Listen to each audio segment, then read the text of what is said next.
Hello. Hello? Yan na. Parang naulit na to, Daya. Yung, Ito, nangyayari ngayon. bakit? Paano ulit? Deja vu.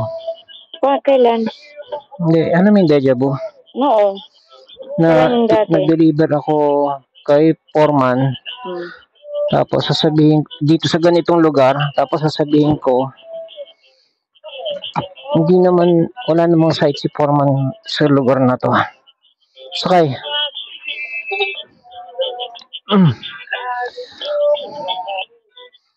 Ito.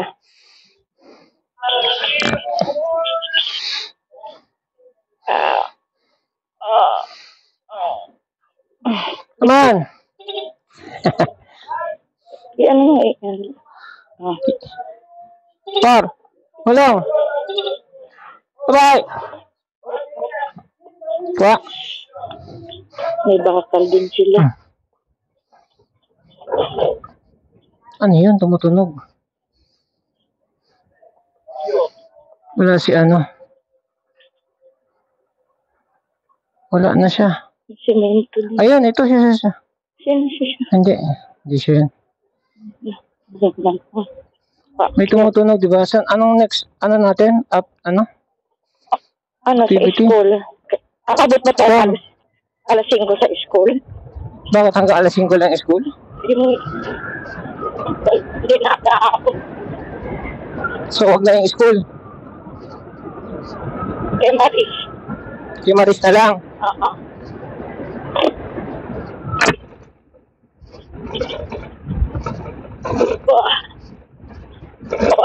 Si Ben, iniinda mo yung mga yan? Ang ulo ko masakit. Ano ba yung nalulubak yung masakit sa ulo o? Masakit yung ulo ko pag nauubo. Maintindihan kita. Di ba nga naumpog ako, nahulog ako sa sopa.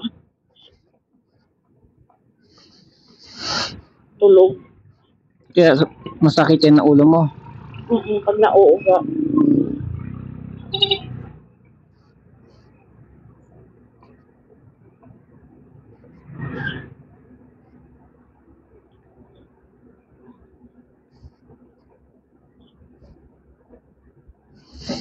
Ano yung ano niya? Ha? Sabi ang taas natin.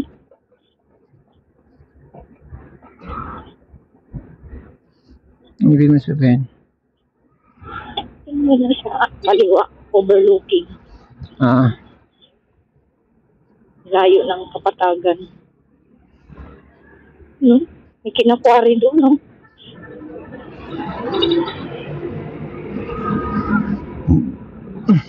Ay, ano yan? Quarry talaga yan. Ano salita?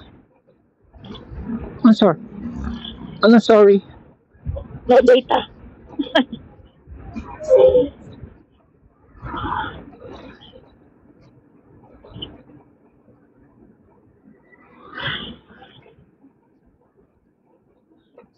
Ay, yung ginhawa ng malinaw na ano.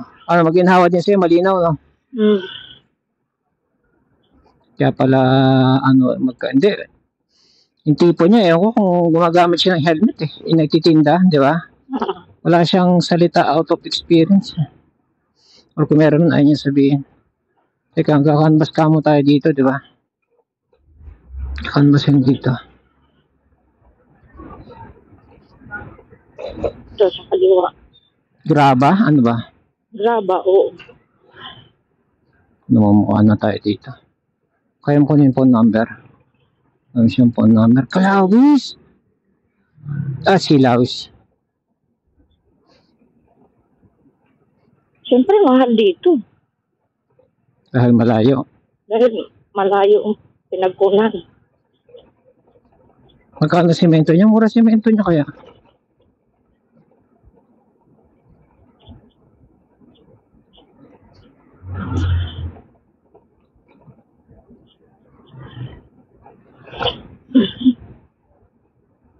So, masakit ulo mo. Ayun, meron akong ano hindi ito.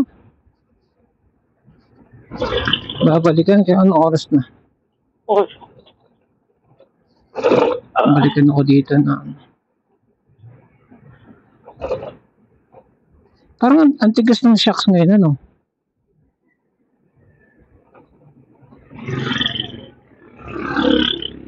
Grabe, hindi na kaya ng preno kanina. Yan ang limitasyon pala ng preno na ito. O uminit lang siya. Baka uminit. Yun ang sabi sa akin ni ang tawag nun? Ni JP. Sabi niya, sir, pag uminit yung preno mo, humihina yan. Sabi niya, di ba pababa tayo pa na yung preno ko?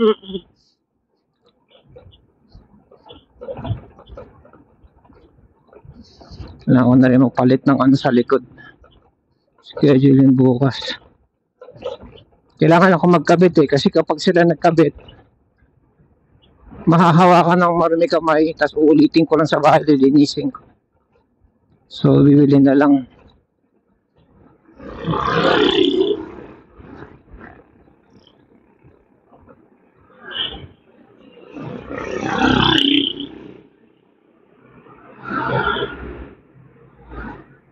Siguro sinabi nila, kami yung nag-deliver kahapon. Dun sa garden, Oo.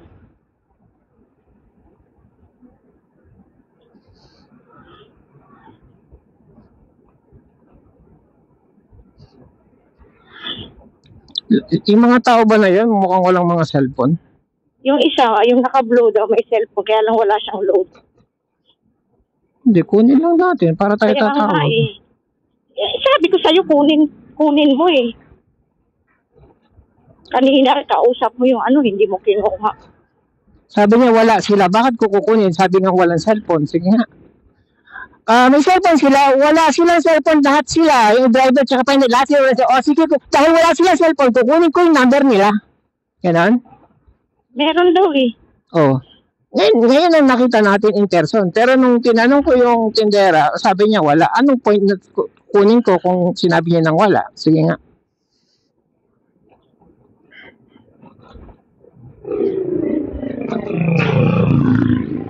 Sabi ko, niloko mo ako, meron yan no, joke yan, akin ang number, ganon. Baliw. Mabiyahin ng walang number.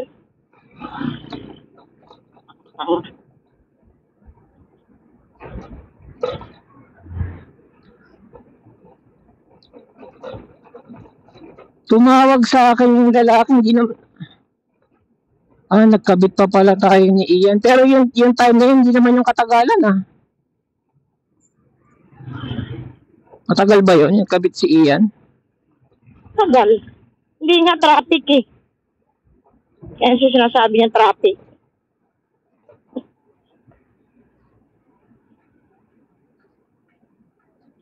Sabi niya baka na-traffic lang, ganun.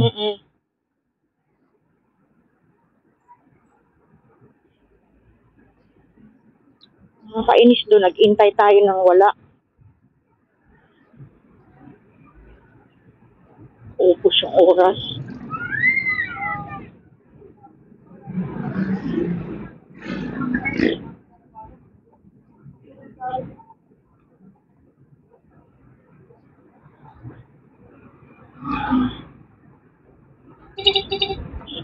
Ano sabi niya, Andrew?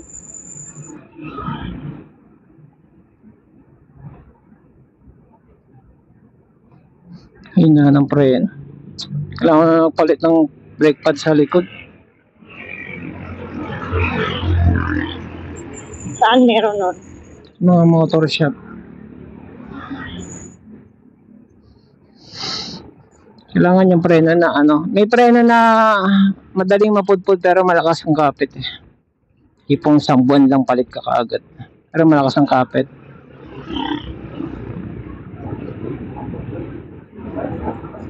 Ayos pa yung itlog? Hindi ko man lang nakain ng itlog. Kasi kainin mo na kanina. Isa rin yun, kaya mainit ulo ko Gutom ako Pinapakain ka na sa'yo Nisip ko kasi baka dumating na ngayon, drive ka pa. Isang subuan mo lang yan. Ako nga, isang subuan mo lang, 2 pa yan.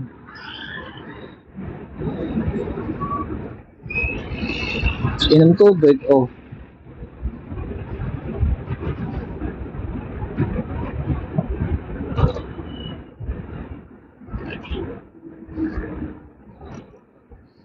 Tuloy ang makaisip pa na yung ganun mo eh. Iniisip ko paano kita pakakalmahin. Imbis maisip ko pa paano kung nasaan na sila eh.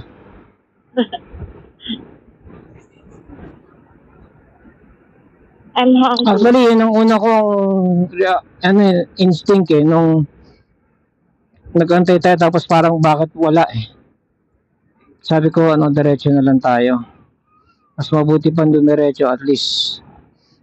At least, pag dumiretso tayo at sila na dumiretso, doon tayo makita dahil alam naman ng may pahinante. Yun ang una ko instinct eh.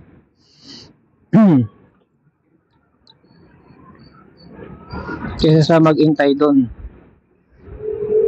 Tuloy na napaisip ng mating.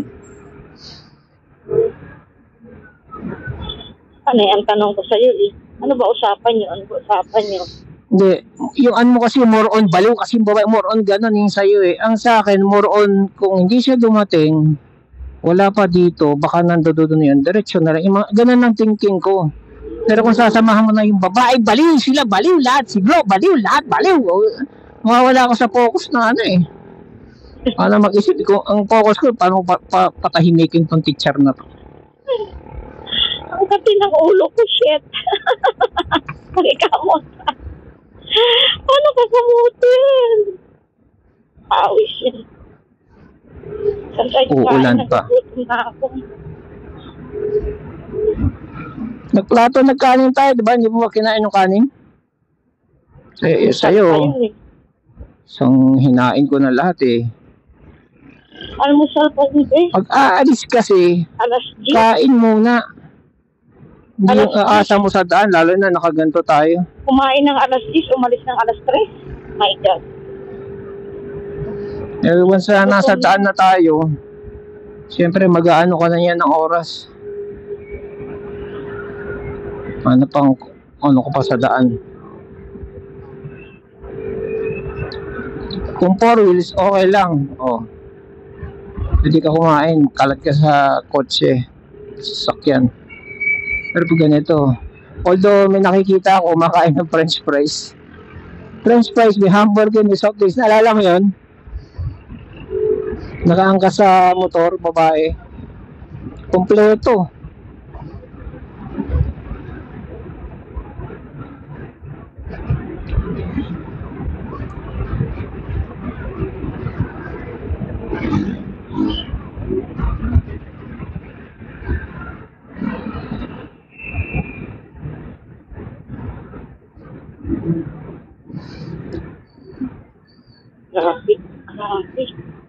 Grabe.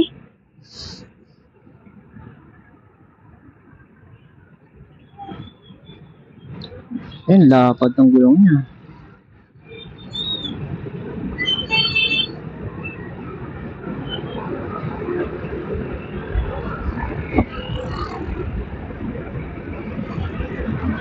Oops.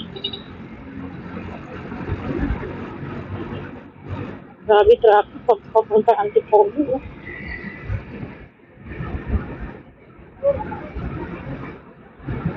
Dami na yung tao sa Antipolo no? Sobrang siksikan na sa Manila. Sa Antipolo Hills lang, ang daming mga bahay. Sa, ano pa yan? Yung tahan natin, Pinugay. Ayan ba yan? Pinugay nga. Grabe. Dito lahat dadaan.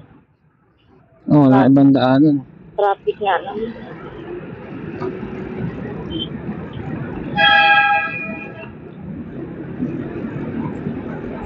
Puro private car eh. Ano sabi ng isang tauhan?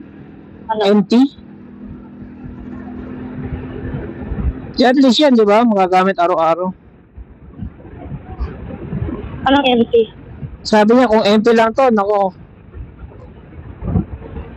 Sabi niya, imblis na guantes, empty, sabi niya. Nawalan ako ng kampante sa preno Dalawa kaliwat kanan na yun. Kanina, yung pababa tayo. Tigang-tiga na yun. Oo. Dire-diretso pa rin, di ba? Oo. Yung sabi sa akin ni ano ni John ni JP. Sabi niya, sir, kasi pag ano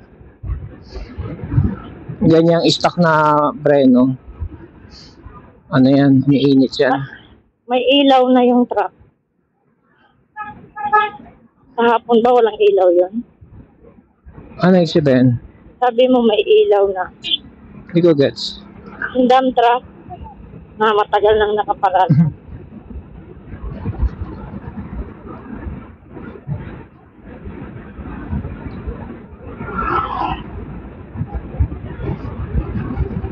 God.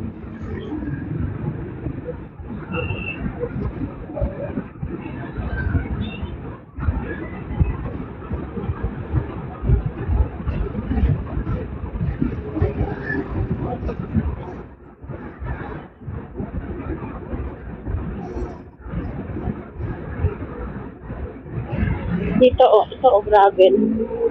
Mahal siguro dyan. Mahal siguro dyan. Graba.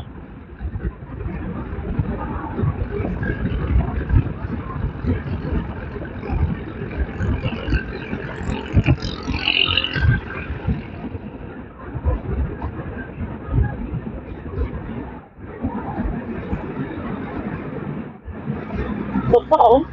Aliwa. Construction? Oo. Kaya nga yung araw na ano, ilalabas mo, kahit sa araw lang, sales tayo isang araw, dalawa, tatlo, isang linggo. Ibig sabihin, ganun kalambot yung salamin nito? No? Mababa lang yung pinagbagsakan eh. Nabasag na yun. Mahal-mahal niya, 750 yan. Kung anong brand pa meron.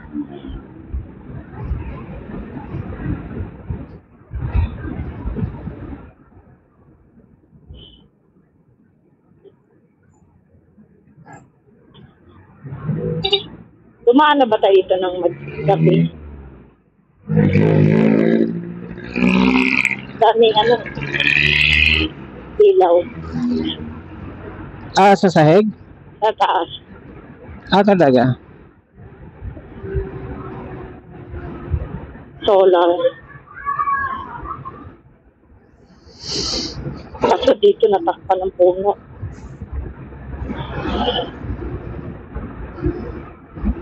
Ang haba ng ipinreno ko kasi doon no, sa subdivision no. Talagang the whole pababa, nakapreno lang ako Hindi ko akalaing iinit siya ng ganun. Kaya pala ina-advise na ako na magpalit na ng preno, ng brake pad. Sinabihan ka? Nino? Ng mekaniko. Kaya naman nakalain na ganun. Dapat makapalagi.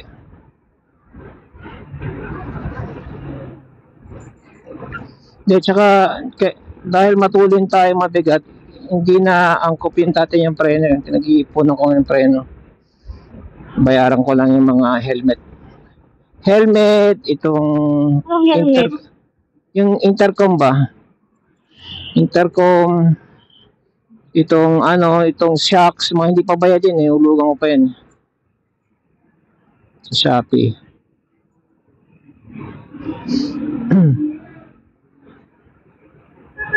Mabati yung sumabay sa atin bukusina. Oo. Kanina tumapat sa atin. Sino yun? Parang bumati lang. Ewan ko, ano man. Motor, sasakyan, kotse, ano? Motor.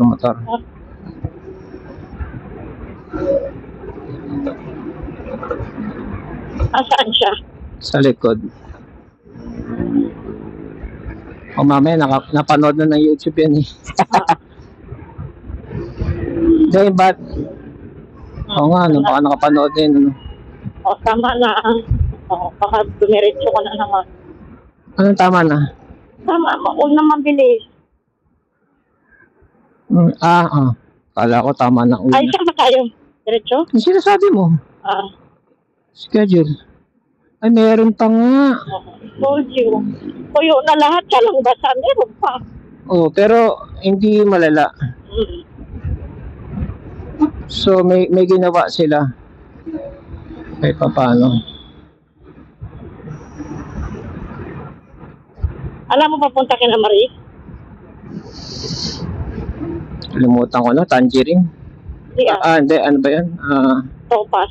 Topaz. Kaya lang yung papuntang Topaz ang hindi ko alam. Papuntang Topaz. Oo.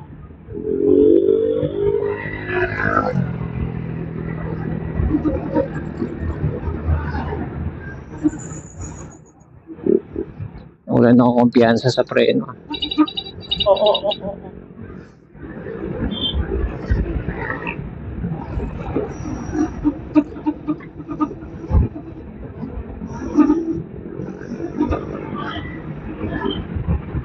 Sa Monday ko na lang kukunin. Pasok maata sa Monday.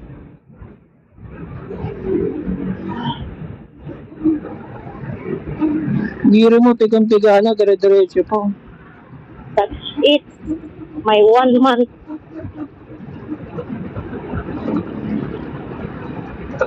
Aray ko. Yung ulo mo sumasakit sa ganon? Oo. Mamalengke tayo ng ano.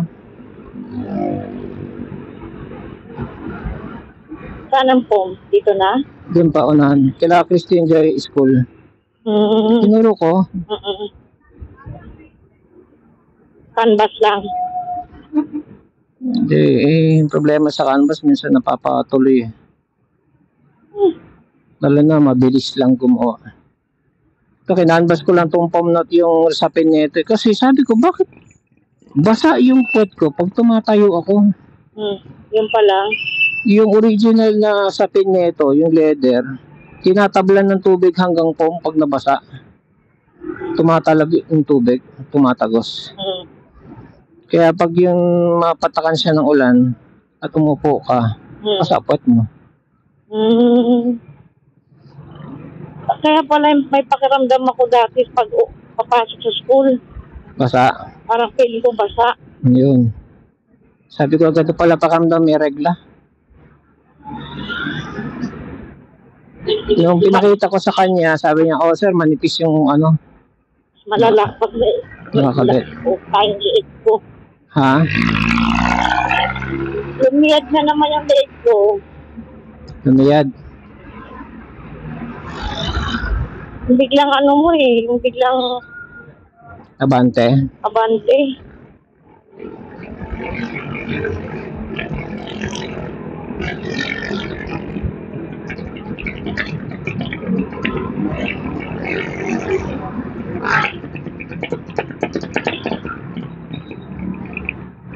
Sabi siguro ni Miss Malu, asa lang dalawa, ba't hindi nagpunta dito? Sina, Miss Malu? Sabi siguro ba? Dahil, wala nang usapan na punta tayo araw-araw.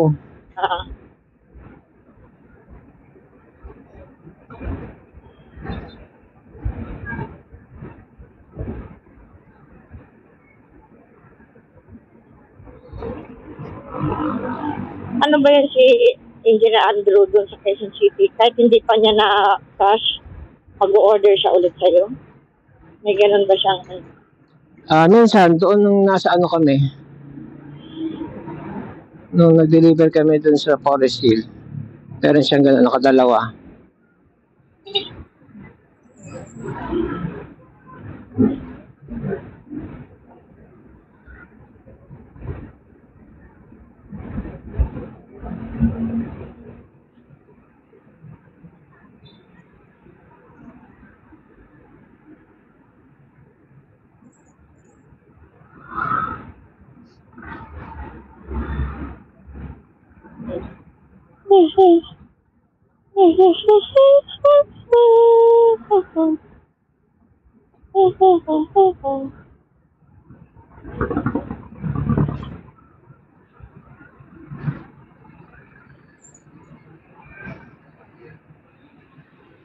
Hey, gagawin ha?